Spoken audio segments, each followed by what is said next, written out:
The story of the wolf and the chicken. In a deep forest, there was a wolf and two chickens who were friends. The two animals were very close to each other, like brothers. One day, the mother hen told her child not to play with the wolf too much, because naturally, chickens are food for the wolf. The child replied, "It's okay, mother, because I've known the wolf since I was a child.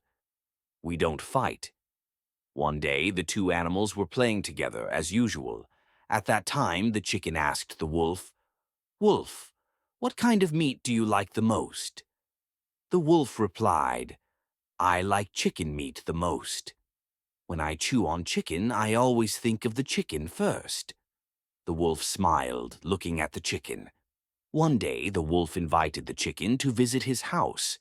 The chicken went to visit the brother's house because at home there was a lot of food, including rice, vegetables, and fruits.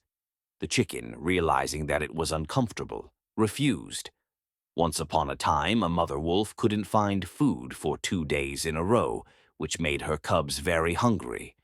Today, she is very hungry for chicken. I miss her chickens all the time. After talking about it, the wolf also devised a trick to use the chickens as food. One evening, the wolf invited the chicken to visit his house again. The chicken refused to go, and the wolf's hunger grew stronger. At that moment, the wolf bit the chicken and ate it. Moral of the story: when farming, don't rely on rain. When making friends, don't focus on profit.